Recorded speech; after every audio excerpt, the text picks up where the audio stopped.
세계 2차 대전 한창 무렵이었습니다. 미군 해군의 잠수함 한 척이 본부로 들어오고 있었습니다. 그런데 갑자기 기관 고장을 일으키면서 그 항구 가까이에 다 와서 바다 밑으로 가라앉고 말았습니다. 잠수부들이 급히 바닷속으로 투입이 되었습니다. 잠수함 지붕 위에 도착을 해서 하나의 신호 소리를 듣게 되었습니다.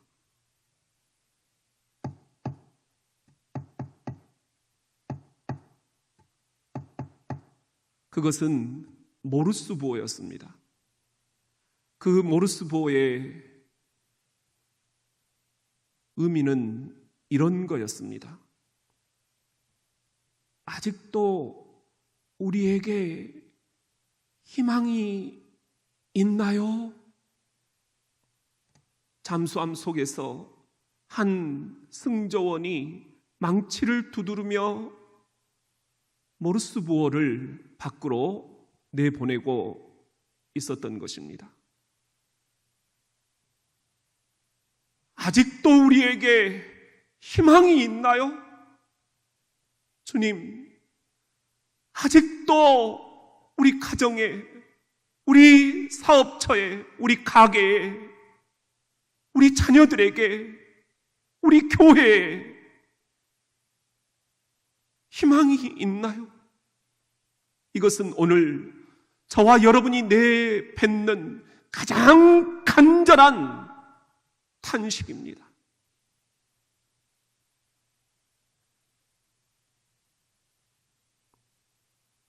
부부간의 갈등,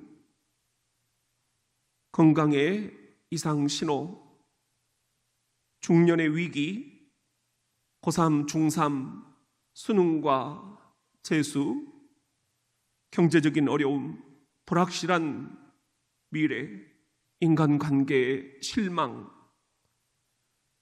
특히 코로나 이 신종 바이러스로 인한 답답한 집안 생활, 우리는 여기에서 다시 한번 주님께 탄식을 하게 됩니다.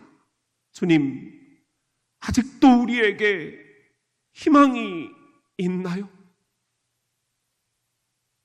이 민족에게 주님, 아직도 희망이 있나요? 주님이 지으신 이 창조 세계에 아직도 희망이 있나요? 엠마오 마을로 가는 두 제자, 절망과 공포에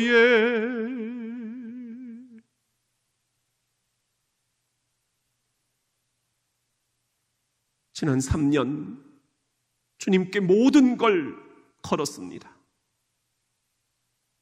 그런데 그분이 너무도 허망하게 지난 금요일 십자가에 죽어버리신 거예요.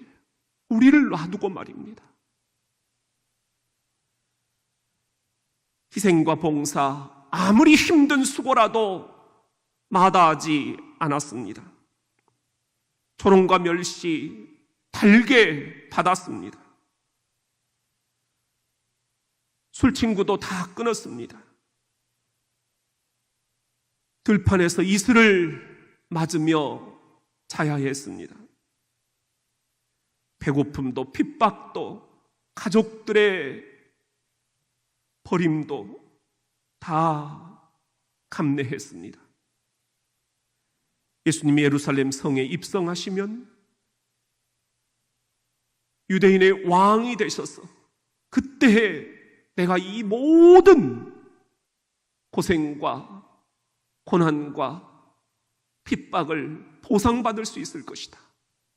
예수님이 나에게 반드시 중요한 보직 하나는 주실 것이다. 그 기대 하나만으로 지난 3년을 견뎌왔던 제자들, 그런데 예수님이 십자가에 죽으셔버린 거예요. 얼마나 절망이 컸던지, 얼마나 가슴이 미어지는지, 무지갯빛 꿈이 새까만 어둠으로 바뀌고만 시점입니다. 두 제자 하여 절망 가운데 엠마오로 내려가고 있습니다. 어깨는 늘어졌고 맥은 풀렸고 석양의 긴 그림자만이 너무도 무겁게 그들을 따라오고 있습니다. 아니, 끌려오고 있습니다. 한숨과 탄식만이 그들의 동행자였습니다. 사랑하는 성도 여러분, 여러분도 이렇듯 절망의 엠마오 길로 이 시간 내려가고 계시지는 않습니까? 어떻게 해야 이 엠마오 절망의 길에서 우리는 치유를 경험할 수 있다는 말입니까? 도대체 희망은 어디에 있다는 것입니까? 아니, 희망이란 도무지 무엇이란 말입니까? 무엇보다도 희망은 눈이 밝아지는 것입니다. 15절에 그들이 서로 이야기하며 문의할 때에 예수께서 가까이 이르러 그들과 동행하시나 그들의 눈이 가리어져서 그인 줄 알아보지 못하거늘. 엠마오로 내려가는 두 제자에게 부활하신 주님이 나타나셨습니다. 분명히 주님이셨습니다. 그런데 그들이 알아보지 못했다는 거예요. 성경은 그 이유를 그들의 눈이 가리어졌기 때문이다. 가리어졌다라는 것, 이것이 오늘 우리 가슴을 칩니다. 내 눈이 가려져 있기 때문에 부활하신 주님도 몰라보았구나. 권세욕, 물질욕, 우리의 눈이 지금 다른 것들에 가려져 있기 때문에 부활하신 주님을 못 보고 있는 것은 아닌지, 2020년 이 부활주일 아침 우리에게 과연 부활하신 주님은 보이고 있나요?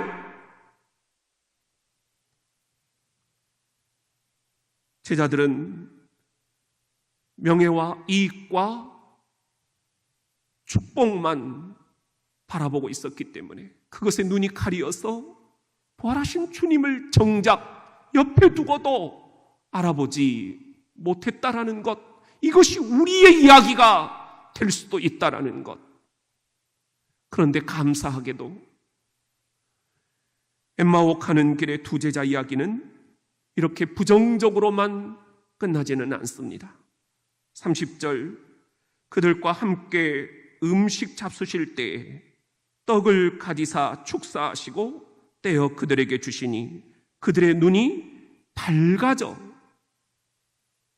그인 줄 알아보더니 예수는 그들에게 보이지 아니하시는지라. 눈이 밝아졌다는 거예요. 주님이 떡을 떼주실 때, 감사 기도를 드리실 때 그들의 영안이 활짝 열렸다는 거예요. 여기 보면은 눈이 밝아졌다라는 말이 헬라어 원어로 디에노이크 테산, 그런데 여기에는 해석하다라는 의미가 들어있어요. 자신들의 절망을 전혀 새로운 눈으로 해석하게 되었다라는 것입니다. 이 코로나19의 상황을 전혀 다른 눈으로 해석하게 되었다라는 것입니다. 희망이란 무엇이냐고요? 희망은 바로 그렇게 전혀 다른 눈으로 해석하는 것입니다. 본디 한자는 바랄 희자에 바랄 망자입니다. 기쁠 희자에 바랄 망자입니다. 기쁨으로 바라본다는 거예요. 기쁨으로 이 절망의 상황을 전혀 새로운 해석을 하면서 주님을 바라보는 것, 이것이 희망의 정의라는 것입니다.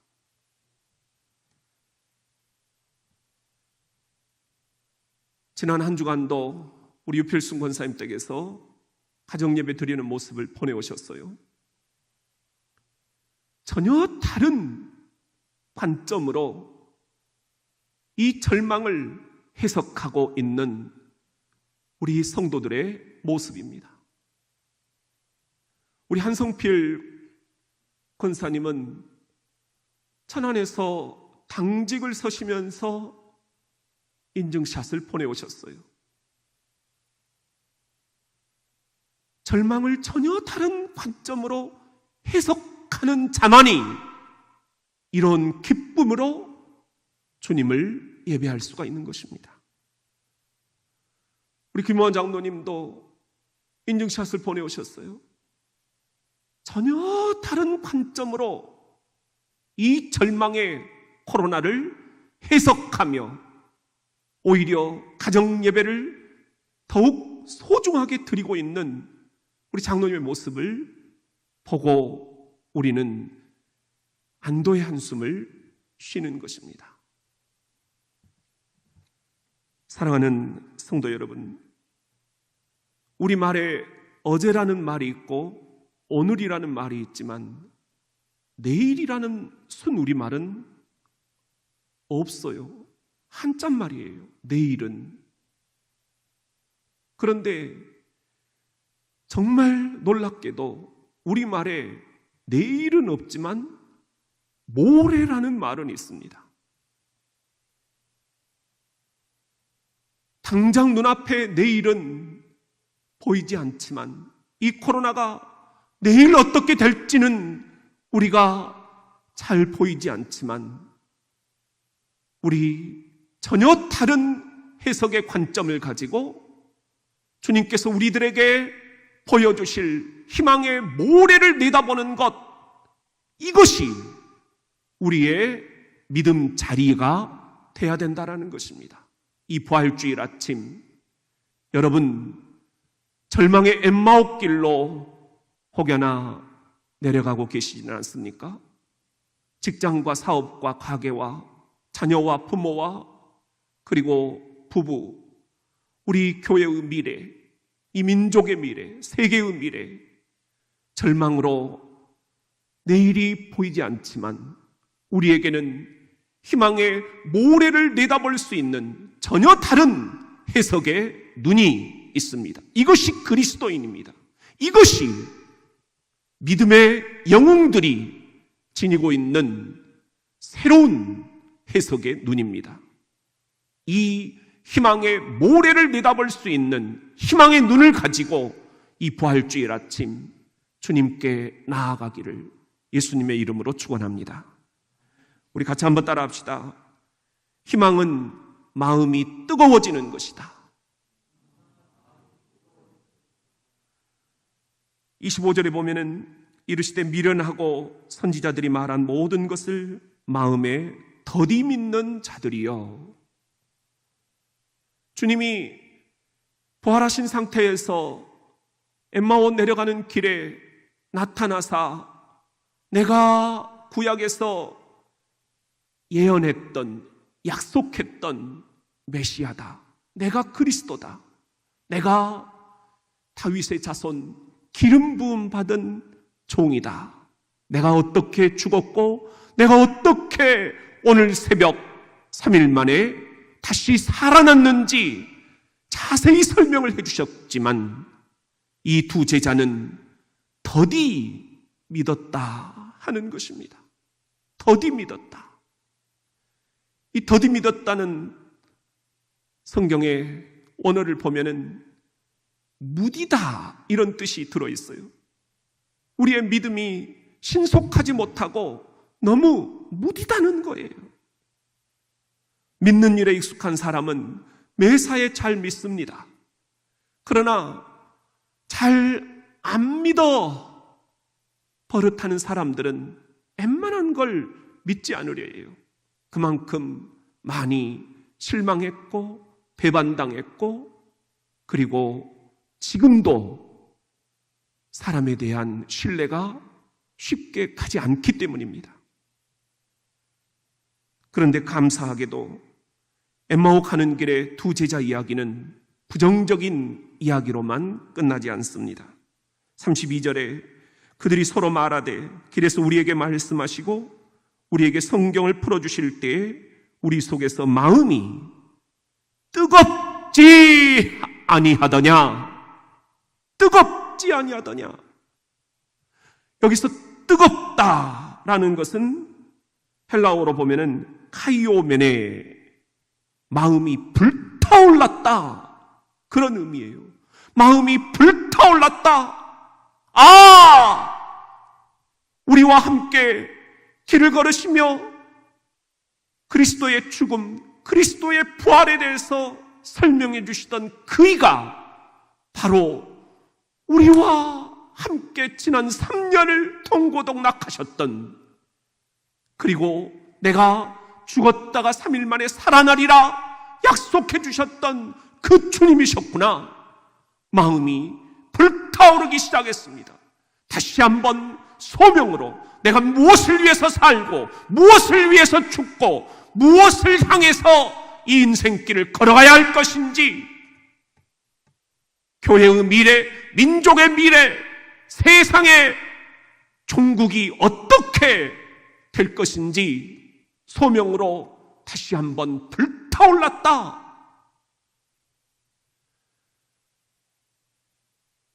저는 우리 교회 다음 세대들이 보내준 인증샷을 보면서 마음이 불타오릅니다. 우리 희진이, 우진이, 화진이, 다빈이, 우진이, 시온이, 시아, 저 모습들, 리원이, 승리, 유준이, 라임이, 엘리에나, 두원이, 리원이, 주은이, 주영이, 유준이, 라임이, 윤성이, 채린이, 은찬이, 저 모습들을 보면서 우리 다음 세대가 희망이 있구나, 절대로 절망해서는 안 되겠구나, 내가 이 아이들을 위해서 목회적인 결단을 새로 해야 되겠구나, 모든 것을 저 아이들을 위해서 투자해야 되겠구나, 다시 소명으로 이 가슴이 불타오릅니다. 여러분,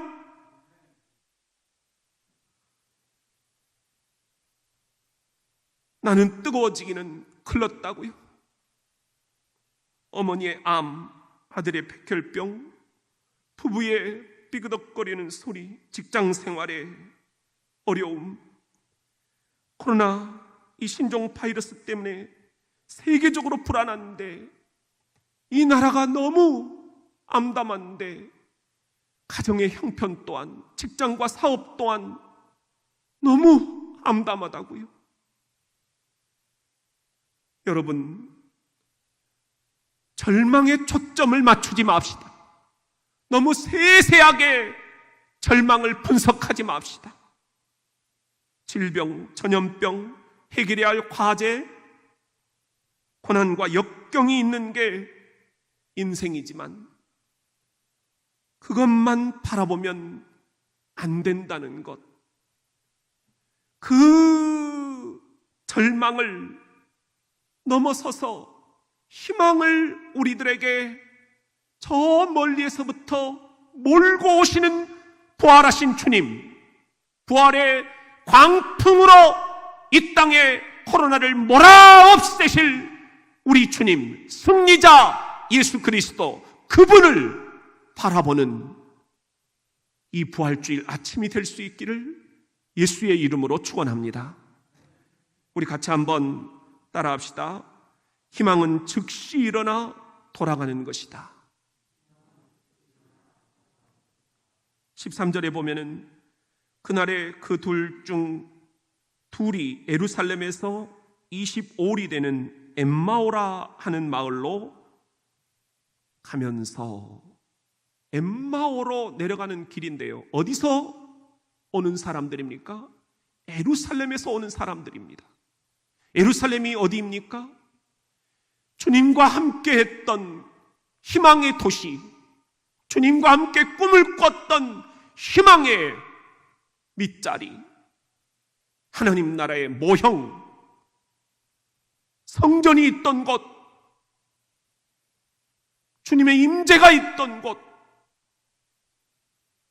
그 자리를 떠나서 혹여라도 나도 스승으로 못 쳤던 저 예수님처럼 십자가형에 처할 수도 있겠다, 두렵고 공포스럽고 불안하여 지금 주행랑을 치고 있는 것입니다. 엠마오길, 그것은 11.2km, 성인의 발걸음으로 3시간, 희망의 도시 예루살렘을 떠나 절망의 저 마을 엠마오로 내려가는 두 제자. 그런데 감사하게도 엠마오로 가는 두 제자 이야기는 부정적인 이야기로만 끝나지 않는다는 것입니다. 33절에 보면은 곧 그때로 그랬어요. 무슨 말이냐면 지체 없이 곧바로, 바로 그 시간, 그 순간, 그런 뜻이에요. 그리고 그 다음에 보면은 곧 그때로 일어나. 여기서 일어난다라는 것은 헬라어로 아나스텐테스 이렇게 되어 있는데, 이것은 예수 그리스도께서 무덤문을 박차고 일어나셨다 하는 말과 연결이 되는 것입니다. 예수의 부활처럼 두 제자도 가슴이 뜨거워지면서 다시 소명을 발견하면서 불타오르면서 다시 한번 일어났다, 부활했다. 오늘 우리에게 필요한 게 바로 이 일어나는 자세입니다. 그리고 33절, 곧 그때로 일어나 예루살렘에 돌아갔다. 우리가 많이 이야기했죠. 수브 하나님께로 돌아가라. 이것이 구약 성경의 핵심 메시지예요. 하나님을 떠나던 그 길에서 돌아가라. 궤도 이탈해서 다시 돌아가라. 절망의 자리에서 희망의 자리로 다시 돌아가라. 이제 우리는 다시 돌아가야 합니다. 희망의 자리 예루살렘으로 다시 돌아가야 합니다. 주님과 함께 꿈을 꿨던 그 희망의 도시로, 그 희망의 성전으로 돌아가야 합니다. 그런데 우리가 돌아가야 할 그 자리는 예전의 자리와는 전혀 다른 자리가 되어 있을 것입니다. 감염병 전문가들은 우리들에게 이런 단어를 얘기합니다. 뉴 노멀. 노멀이라는 것은 일상이죠. 그런데 뉴가 붙어 있어요. 이제 우리가 돌아가야 할 일상의 자리는 이전의 일상과는 전혀 다른 자리, 뉴 노멀이 될 것이다. 세계는 코로나 이후와 코로나 이전이 확 달라질 것이다. 한국 사회도 확 달라질 것이다. 교회도 확 달라져야 한다는 것입니다. 변화되지 않으면 변화당한다는 각오로 말입니다. 예배도 형식을 우리는 확 바꿔야 할 것입니다.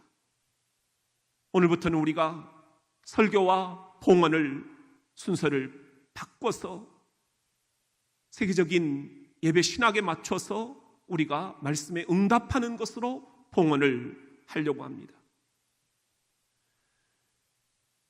교육도 확 바꿔질 것입니다. 양육도 확 바꿔질 것입니다. 모든 교회의 리듬이, 패러다임이 확 바꿔질 것입니다.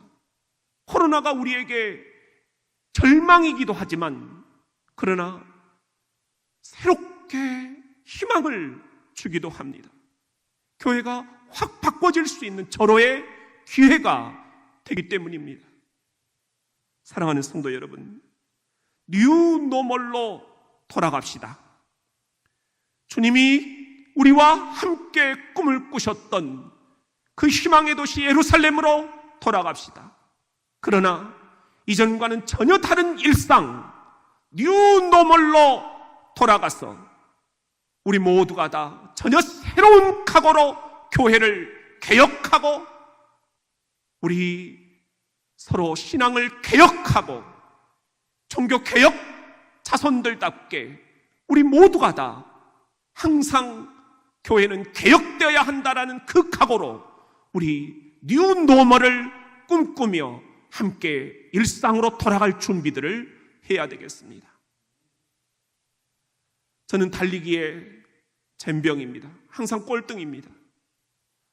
그런데 어렸을 때 가을 운동회가 있었어요. 손님 찾기 장애물 경주. 이 운동장을 도는데 곳곳에 장애물을 놓고 그것을 통과하고 마지막 코스가 이 쟁반 속에 거기에다가 뭘 숨겨놓는 거예요. 그럼 우리가 뒷짐을 지고 막 밀가루를 얼굴로 이렇게 뒤지면서 종이 하나를 딱 물면 거기에 미션이 쓰여져 있었습니다. 내 친구가 육상 선수였어요. 날쌘돌이었습니다. 사정없이 장애물을 통과했어요. 사다리, 뜀틀, 가만히.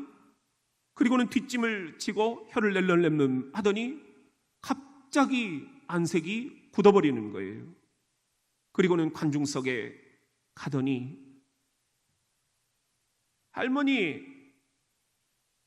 할머니를 아무리 모시고 빨리 달리려 하지만 달릴 수가 없었습니다. 그런데 내 친구 가운데 소아마비 친구가 한 명이 있었어요. 이 친구가 날씨가 좀 좋으면 나 오늘 한번 달려볼까? 그러면 제가 꼴등을 면하고, 소아마비 친구가 좀 기분이 안 좋고 날씨가 좀 굳으면 에이씨 나 오늘 안 달려. 그러면 제가 꼴등을 항상 하고 그랬거든요. 근데 이날 날씨가 좀 좋았어요. 소아마비 친구가 나 오늘 한번 달려볼까? 전혀 긴장도 안 하고 사다리 통과, 뜀틀 건너뛰어, 가만히 건너뛰어. 그러더만 마지막에 밀가루를 막 헤매면서 종이를 딱 물었어요. 얼굴이 환해지는 거예요. 그리고는 본부석 앞에 가더니 담임선생님,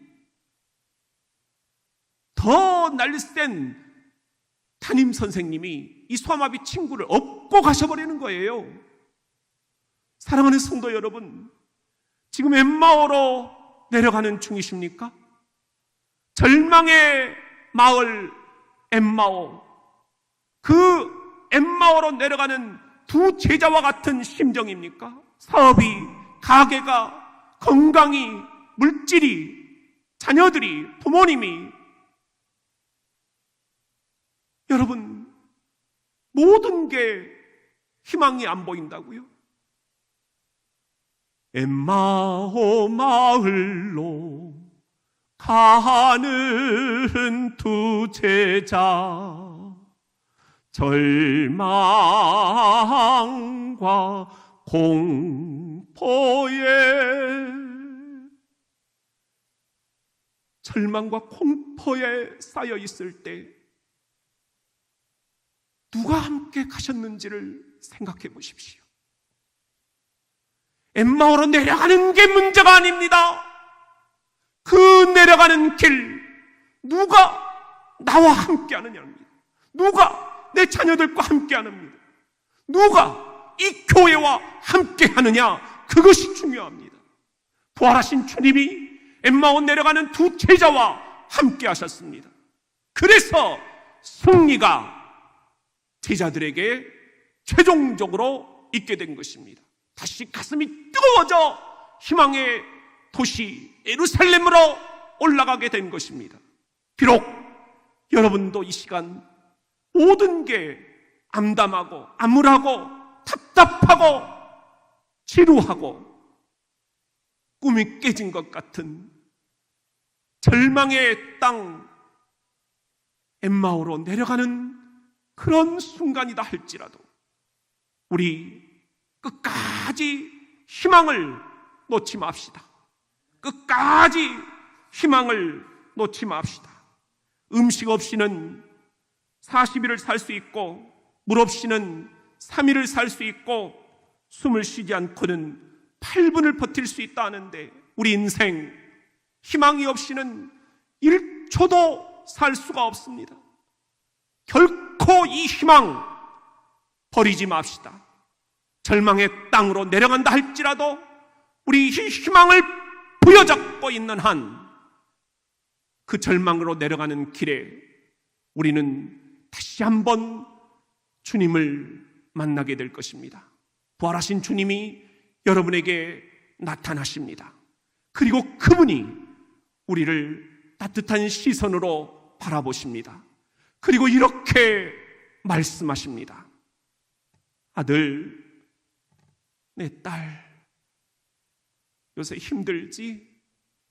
그래, 나랑 같이 가자.